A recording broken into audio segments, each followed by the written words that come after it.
Why? Okay, welcome everyone. This is session 10. We're again going to do it in two parts, a straight through reading, and then we'll do some discussion. Plenty of time.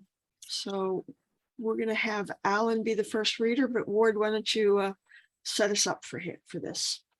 Okay. Yeah, we're thinking of checking out if we can go through 2 lectures, or we could see how much time we have and perhaps even a third. But these are again going to be very substantive. The first of these, the one you can see, 12th December, is less so. It's kind of recapitulating the divine theme categorized as states. It's almost like a early approximation of the 10 States of God chapter. The second lecture, he's going to give some really new, well, some of this we've seen before, but he's going to develop more the gross and the subtle. And then the division of energy into 7 parts, which is going to be a major topic. And then the 5 states of sound, of wakefulness, dream, sound sleep, divine dream, and divine awakening. So we've really got a lot of stuff today, I would say. So this is 12th of December. He began on the 2nd, so he's 10 days into it. Baba is still talking in the West Tank Room, which is that room that's now the museum on Mehrabad. There are just the tank rooms. The upper floors, remember, had not been built, and it's evening, it's dark, pitch black, probably lanterns. A few of the mandali are there, and all the boys are probably on the floor. And okay, let's jump into it. Yeah. Who? Yeah, Alan's going to read if you can zoom in on the page. Oh, yeah. And we do have some notes, and I think they're probably worth reading. A recapitulation of yesterday's explanation. In the beginning, Atma was unconscious. It knew neither knowledge nor ignorance. When this Atma inhabited the very first form, which was the electron, it knew not itself, which is to say, it knew not knowledge, but rather knew ignorance, though most finitely. This same Atma in human form still did not know itself as knowledge, but now it knew ignorance infinitely. Throughout this evolutionary progress, the Atma is in the state of Jiv. But when the Atma knows knowledge, which is to say, when it knows knowledge but does not know ignorance, then it can be called the veda mukta. Okay. Note 1. God defines veda mukta as God-realized being who experiences the I am God state without consciousness of duality. Most Veda muktas retain their bodies for 3 or 4 days after realization, though some do so for a number of years. There seems no reason to doubt the applicability of this conception of the Veda mukta to the present text. And there was a second note, was there not? Oh, we haven't gotten to it yet. It's an end note, I see. Yeah, the end notes we can skip. Okay. So, but when the Atma knows knowledge, which is to say, when it knows knowledge but does not know ignorance, then it can be called Veda Mukta. And when the Atma returns from the God state back to creation consciousness, it knows both knowledge and ignorance. In other words, the universe. One who has knowledge of knowledge necessarily knows ignorance also. That is, he knows I am God, and this universe is Maya. But in the God realization state of the Veda mukta, Maya is God. Why? Because in that state, there is no Maya at all. And thus is the self-existence of Maya proven,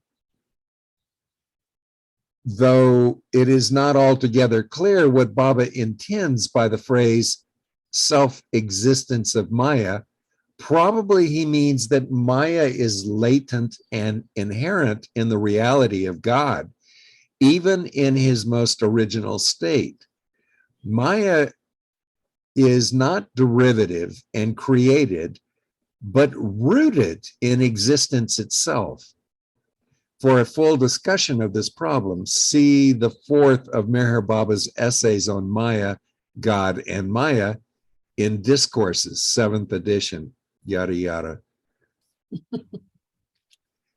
In the original God unconscious state, there is no Maya. And similarly, Maya is absent in the God self-conscious state. This same point that Maya does not exist in two states, the original unconscious state of reality and the self-conscious or superconscious state of God, is made in the discourse on Maya cited in the previous note. So for those who wish further explication, see the reference fourth of Meher Baba's essays on Maya in Discourses. Yeah, Now, that's quite a magnificent discourse, and it's completely relevant to this section.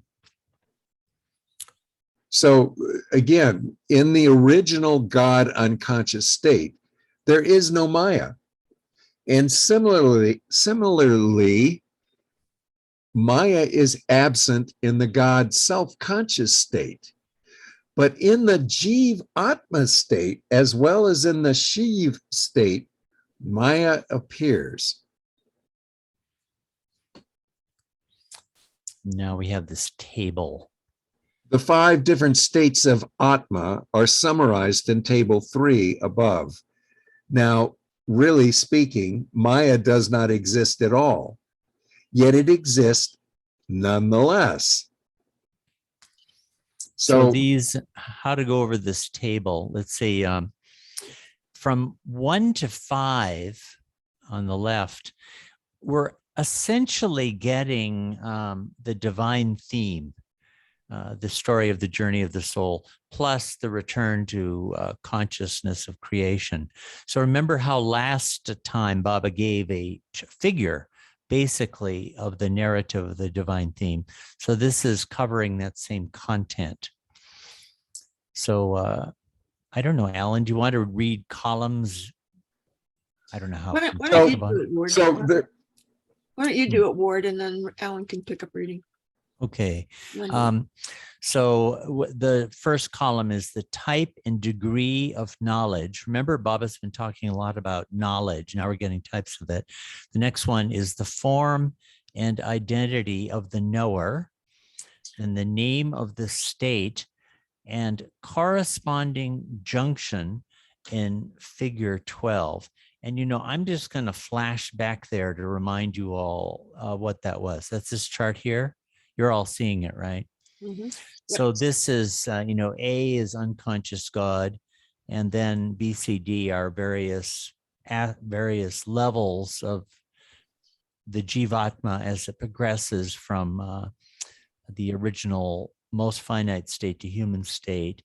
And then here you have the real involutionary path. E is the Majub state of consciousness of God and unconsciousness of creation, and F is the Sadguru state. So this is more, this table is basically covering the same ground, but now in table form. So in the beginning, you have unconsciousness, And that would be formless God who is in that Can you state. zoom in there? Can you zoom in there? Oh, yeah, sorry. Yeah, thanks. Mhm. Baba doesn't seem to give a name to the state. And that's, if you go back to the figure, it's I won't bother with this right-hand column. You'd have to be on figure 12, but there you could see what he's referring to. Now, the second is the most finite knowledge of ignorance. And here it's called the atom, although in this footnote, in some of his discourses in the 1920s, such as Infinite Intelligence, Meher Baba appeared to use the word atom, not necessarily as this word is understood in modern physics, but as a generic designation of the most rudimentary particle. In figure 12, this first form is referred to as an electron. The Greeks used atom in that sense. It just meant the first particle to them. And the name of the state is Jad Avasta. Avasta is state, and Jad this is the inert state. Now in 3, you get human form. So atom to human is the entire evolutionary journey. And here you have complete knowledge of ignorance. And the name Baba gives to this is Manushya Avasta. Manushya means mankind, and Avasta is state, or the state of mankind. That means gross conscious humanity. And now the fourth is the Majub God realization state, complete knowledge of self, Majub or veda mukta. We just had veda mukta explained. The Majub is conscious of God and unconscious of creation. And here he calls it Ishwar Avasta. Now, this is not at all the same use of Ishwar as we get in Infinite Intelligence. Baba would use these words in different ways, and Ishwar in India just means God a lot of the times.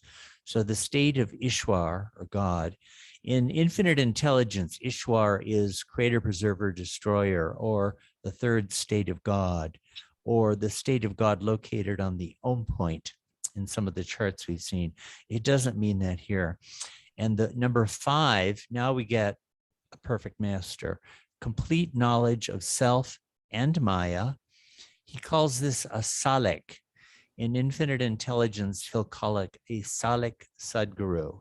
Salik is one who is conscious of the environment and the world.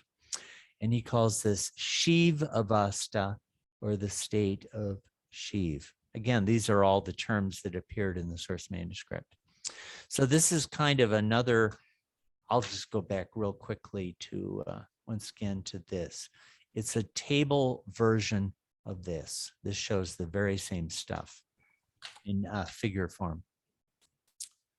Okay. Ward, in row 3 of the table, there's the spectral array from red to blue. Is there any particular significance to that, or is it just to reflect the variety of existence? Yeah, that was done by me and Nadia. Of course, the original has nothing like that. But we thought to show the array of a creation and illusory existence. That was the thought there. So the 5 states of Atma are summarized in table 3 above. Now, really speaking, Maya does not exist at all, yet it exists nonetheless. To illustrate the effect Maya exerts over consciousness of an ordinary human individual, Sri here gave the analogy of a man under the intoxicating effects of bhang, who in that, well, bhang is a drink prepared with hemp leaves, whose intoxication is like that of marijuana or hashish. This same analogy was used by Meher Baba in a considerably more developed and expanded form in his Tiffin lecture delivered to the Mandali at Meherabad a year and a half earlier on 28 July 1926. So that's a good one to look at here. It's rather funny. Okay, so we have, okay, the last was effects of Bong, who in that, and here we go State on. believes himself to be topsy-turvy, though when seen by others not under this influence and enjoying ordinary sober consciousness, he appears to be all right in his normal upright condition. Now, how does this come about? That those who do not drink find the man normally oriented and upright, whereas the man affected by bhang, though he is as conscious as those others observing him, sees himself as upside down. Why is this? Because the affected one has consumed the bhang of sanskaras. And what is the remedy? The Sadguru. Shri concluded, so it is seen and proven that to kill ignorance, one must reverse oneself. That is, one must turn one's face and proceed in the reverse direction, as illustrated in the line of progress from D to E in figure 12. And for the accomplishment of this, for the reversing of himself, a man must have a guru. He needs for the guru to show him the best and easiest way. And what way is that? One must create love. As Hafiz says, Tokad tabi namiravi birdam kajube ku I tarikat guzar tavenuya card. You who can't go out from the house of your own nature, how can you traverse the path of truth? In this couplet, nature, tabiat, means sanskaras. The note, there's another translation Baba gave that's worth reading there. So see, quad C, page 199, Ghazal 132, couplet 7.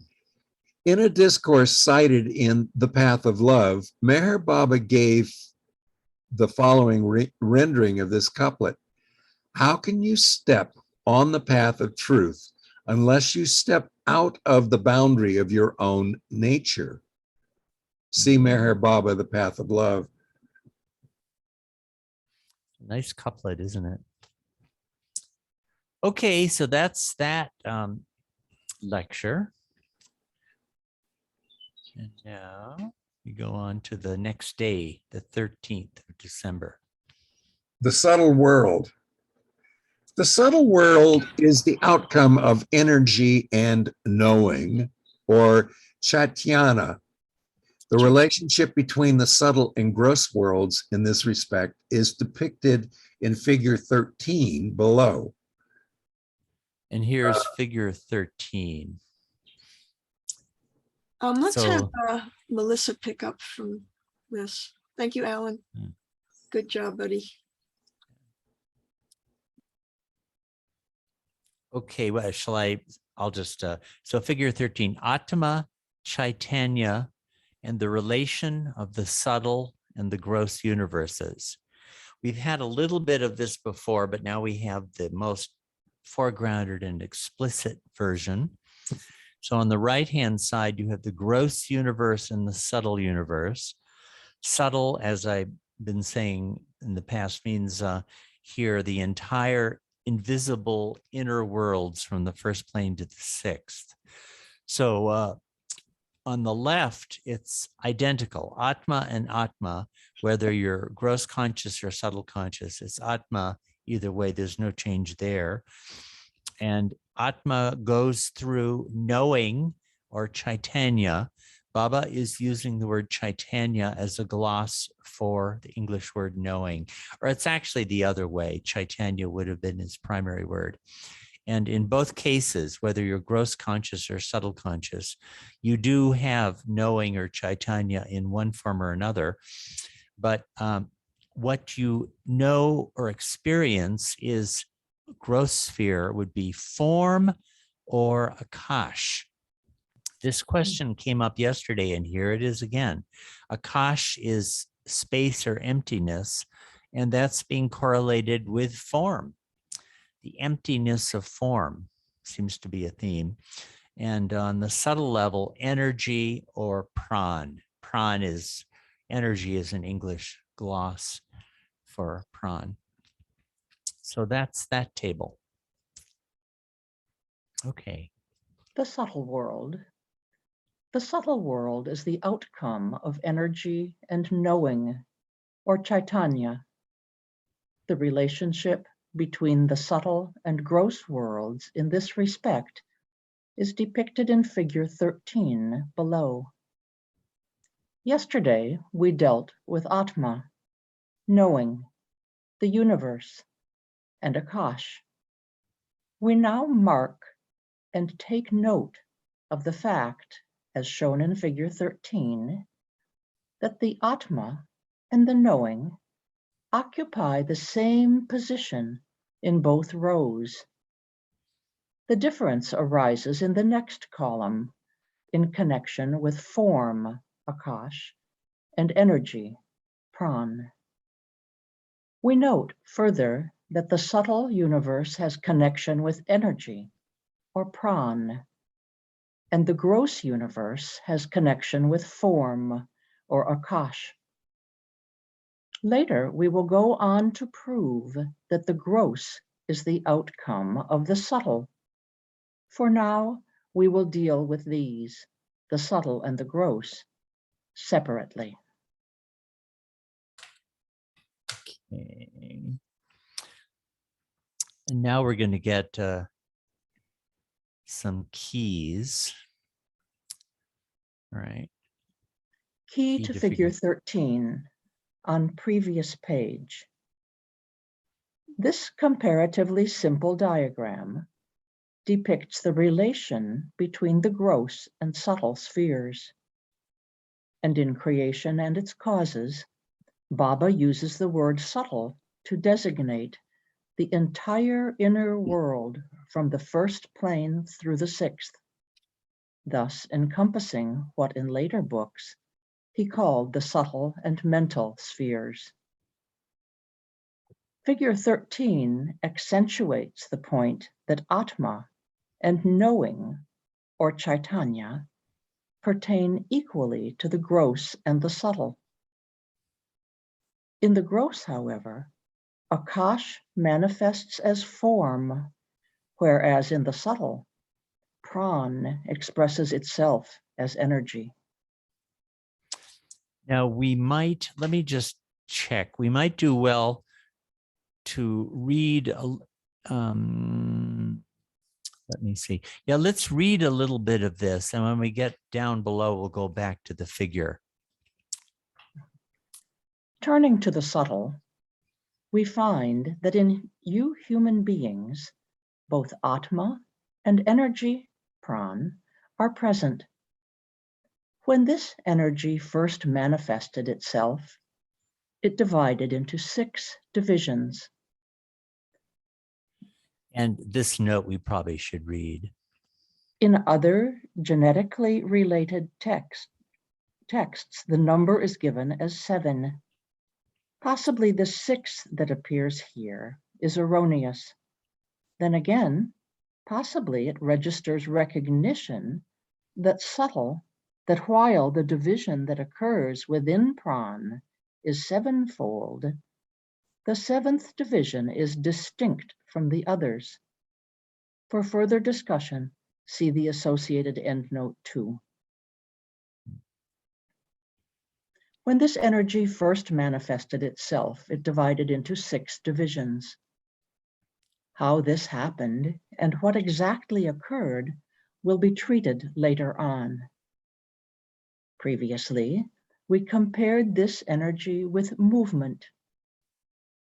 This movement acquired 6 divisions, all of them appearing at one and the same time. One could liken this to the sudden movement of a serpent who, disturbed and awakening from sleep, curls and forms many coils all at once, and immediately in a process too quick to be perceived. Figure 14 on the previous page depicts the emergence of the subtle and gross universes out of the original formless God state, and the partitioning of the subtle into 6 parts. So let's go Now- back to this figure now. Yeah. So. Will you be okay. describing that a bit, or do you want me to read the labels? Why don't I describe it? And Yeah. then we're going to have a key on the left. So this is the emergence of the gross and subtle universes out of formless God. So these, we had a lot of questions about how to use the source material, Nadia and I, and we decided to put this in. This may be depicting it happening. This is formless God, and this is the next point, formless God up top. And you see the gross and the subtle. Anyway, let's come right to this one. This is where you can really see it. The gross is the outer circle, and it's single. Baba always insists that the gross is single, whereas the subtle divides into different layers. And these are divisions in the subtle world. And we have this little squiggly line here, which appears to be a drop in evolution, making its progress through the gross sphere.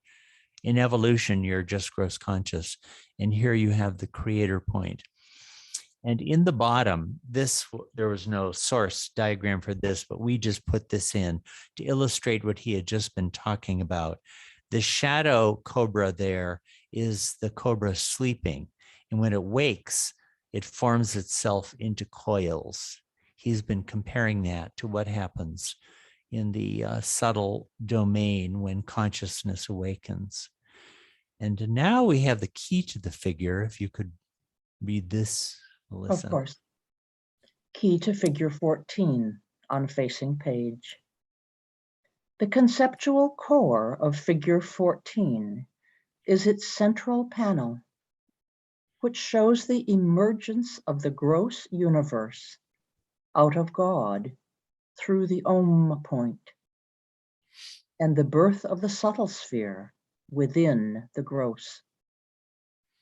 The diagonal line descending from the Om point represents the passage of the individual Jivatma in its journey through the gross sphere, through the medium of gross forms.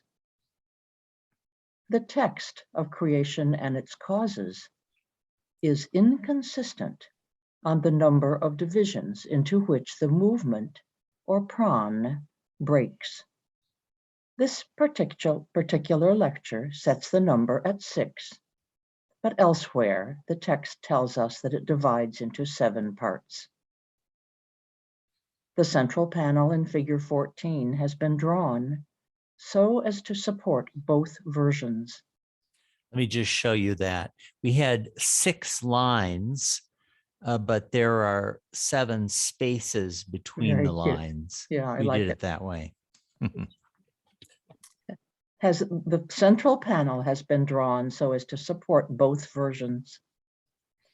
The top panel is based on 2 somewhat anomalous source diagrams, which the artist-editor team interprets as representing the subtle and the gross early in their emergence and differentiation. It is possible, however, that these 2 source diagrams do not carry this conceptual weight, but are simply first drafts of the main diagram. Those are these top 2 diagrams Mhm. here. which we put in this form. We spent a long time deciding whether to do it or not, but we said, put it in and people can reject it if they want. The bottom panel, introduced by the artist-editor team, provides a visual image for the snake that the lecture has just described in words, though the source manuscripts never show it pictorially. The snake's waking from sleep, instantly forming itself into 6 or 7 coils, is a metaphor for the 6 or 7-fold division of Pran. Okay. And once again, just could look at it for a second. This is the figure. This central panel, this figure appears in many different places. So happens. Okay. So we're now down to this last little paragraph. To the key or to the now let us turn? Yeah, we're Now to the let now. us turn. Now let us yeah. turn to the subject of the sound sleep, dream, and awake states. These are depicted in figure 15 on the facing page. So I'll comment on this a little bit. These 5 states are from 1 to 5. The ordinary awake, this ordinary is like what we experience, ordinary gross conscious people. The ordinary awake state, the ordinary dream state, the sound sleep state. Okay, so all of us gross conscious people go through these. Then 4 is the divine dream, and that would be the state experienced by people on the planes of consciousness. Baba calls it an infinite intelligence. He goes over this a lot, divine dream. And the 5th is divine awakening. That's God realization of self. And so A is the Atma, which never changes through all of this. It always is what it always was, the true self. And B, Baba, apparently, we have a picture of it, Baba in this kind of pillbox cap. That was kind of the cap that everybody wore. So he apparently used it to illustrate these 5 states. So here in the ordinary awake state, you have the inside of it facing this way. Here it's at a slant. Now, when you're a sound sleep, we put this, the direction we face while proceeding to the ordinary states. When you're sound asleep, you have no consciousness at all, but the orientation is this way. So you keep cycling from sound sleep to dream to wakefulness to dream to sound sleep to dream to wakefulness. But in when you get on the planes of consciousness, your orientation is this way now. So Baba used his cap in this sense. And in God realization, you're conscious of self only. So that's the, so ordinary human beings experience 1 to 3. Baba would use the word yogis back in those days to designate pilgrims on the path. Later, the word yogi had a less favorable connotation in his usage, but at this time he used it to refer to advanced souls. So that's the figure. So here, Melissa, here's the key. So thank you for reading, Melissa. Now we have Sam. We'll start with the key. So key to figure 15. This figure represents the 5 states of 1, ordinary wakefulness, 2, ordinary dream, 3, sound sleep, 4, divine dream, and 5, divine awakening. The first 3 of these follow each other in the daily sleep and waking cycle of the ordinary gross conscious person. The 4th is experienced by advanced souls on the planes of consciousness, and the last belongs permanently to the God-realized Shivatma. In figure 15, level A designates the soul or Atma itself, which never changes, while in level B, the 5 states are imagistically represented through different positionings of Meher Baba's pillbox cap, which Baba turned over and around in different ways while explaining this topic to the Meher Ashram boys.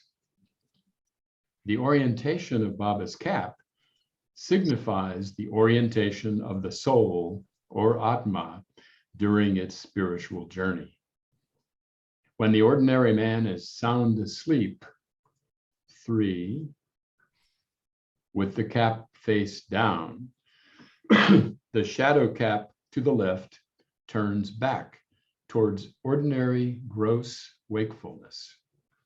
1, to which state he reverts when his sound sleep is ruptured. You see that? So here's state 1 and here's state sound sleep state, and the cap is facing that way. The advanced soul, by contrast, is oriented towards God, and upon awakening from sound sleep, 3, he experiences the wakeful dreaming or divine dream. 4, of those endowed with planes consciousness, In realization, of course, the cap opens upwards to the self-conscious God state. So this is the source diagram that we were working from. Okay, so everybody can feast their eyes on that for a minute. Okay, I'm trying to, here we go. In the course of dictating the explanation given below and illustrated in row B of figure 15, Sri himself demonstrated how the various changes that he was talking about occurred by taking his cap and moving it into the positions of the 5 states shown in the diagram. Ordinary human beings enjoy the daily experience of the first 3 states: wakefulness, dream, and sound sleep. In the sound sleep state 3, we ordinary humans have absolutely no experience of anything. We experience none of the 3 states and nothing else besides these. In the dream state 2, we do take some experience of the universe in semi-consciousness. Jagat nu todu biban rahe che, something like that. Mhm. A little consciousness of the world is there. But in the awake states, naturally, we experience the universe fully. By contrast, if from sound sleep 3, instead of returning to ordinary dream and wakefulness, instead we proceed to the 4th state, divine dream, and the 5th, divine awakening, we get experience of the upper worlds and their paraphernalia. Now, what we call awakening comes in 2 modalities: the ordinary, 1, and the divine, 5. The same applies to the dream states, which have their ordinary, 2, and divine, 4 variants. But for the most part, human beings remain confined to the first 3 states, 1 through 3. Then what is the difference between the 2 awakenings? The ordinary, 1, and the divine, 5. In the ordinary awake state, 1, the Atma experiences the universe. But in the divine awakened state, 5, it experiences self. Then again, how do we differentiate between sound sleep, 3, and divine awakening, 5? One immersed in sound sleep, has no knowledge, no knowing of dreams, universe, or body, which can be said too of the one established in the divine awakening state, 5, who experiences no knowing of the false dream, false universe, false body, and so forth. Baba seems to be talking about a majub here, not a perfect master. To this extent, states 3 and 5 are similar. But the difference is this: the man in state 1 does not know self, while the man in state 5 does know it. So in short, to come to the gist, Sar, real awakening means consciousness of sound sleep. That is, sound sleep in the awake state. Realization then entails remaining fully awake in sound sleep. But the one who comes back down after realization for the sake of duty towards creation knows all of these states, 1 through 5. Okay, that's the end of that lecture. Well, let me How are we- pause. Let me pause the Hmm. recording for a second, and let's just have a little discussion. Do we want